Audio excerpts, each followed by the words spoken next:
I check in with some of the stuff I started from seed. These are my peppers. They seem to be doing very well. I actually need to get a fan on them to build the stems up.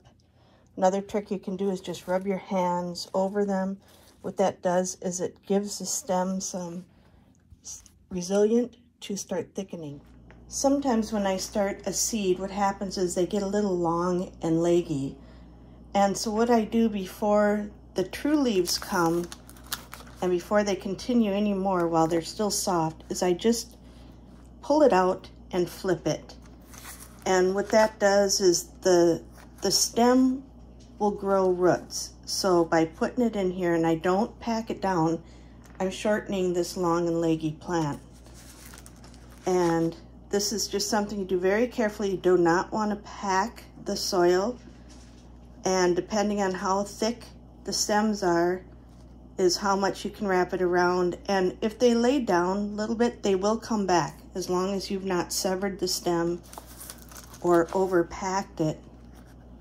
And it's just flipping it and then very carefully putting it down. The other thing, you want to make sure your soil is wet, so I thoroughly wet this the night before, and you'll be amazed at how much these will come back.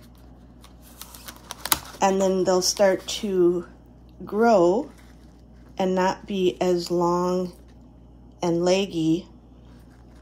And the fault with this, how this started, was I didn't take them out of my sprouted seed soon enough. I had the tomato seeds sprout in just a couple days, and I waited 5 to put them in soil, and they'd gotten long and leggy.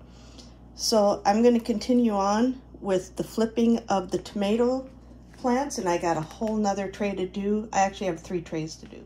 And sometimes I'll plant Memorial Weekend, sometimes I'll plant, I watch the weather.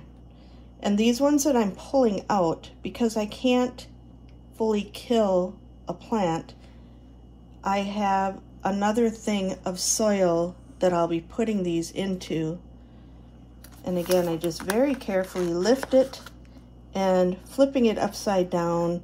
If I feel any resilient with the stem, I will stop. And the stems will grow roots. And hopefully this here will save my plants that I let go a little too long before I put them in the soil after I sprouted them. And the first leaves you see are not the true leaves.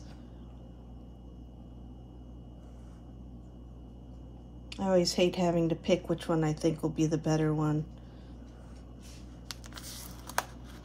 But all of these that I pull will get put into another tray of dirt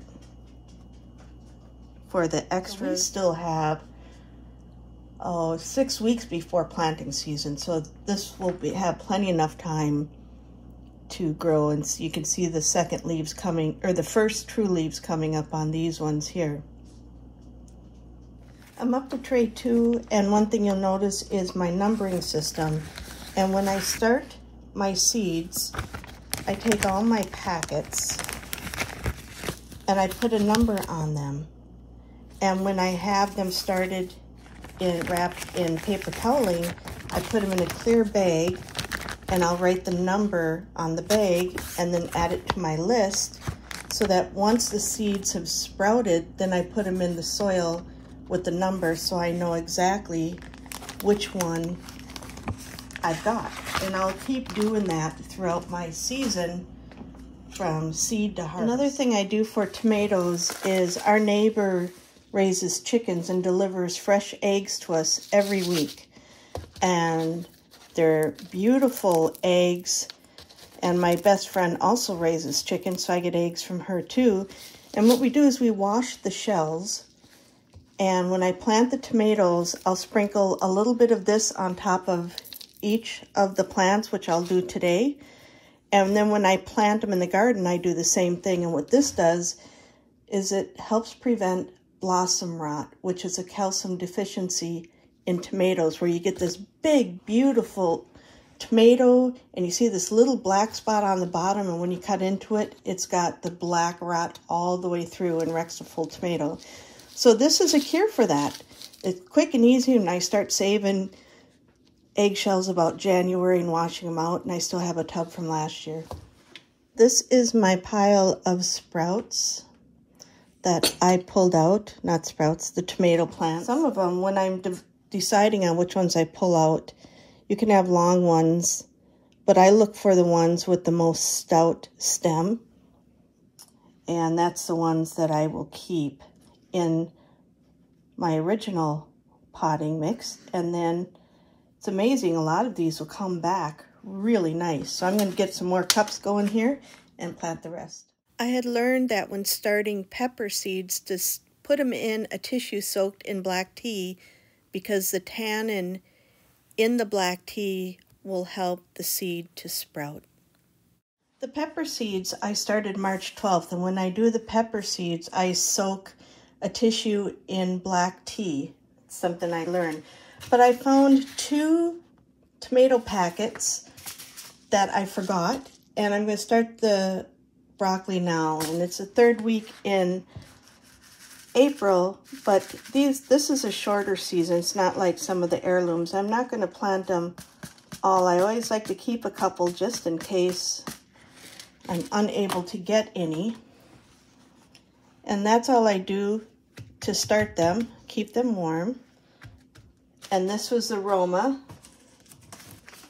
So I got to make sure I put the Roma that I marked 10 in the 10 spot. Then I have the Margold. This is one of my favorites. I can't believe I forgot this one. It's a little late, but I've grown some at this time before, and I got a nice harvest. It really depends on the season. I'll put that in my, oh, whoops. This one's 11.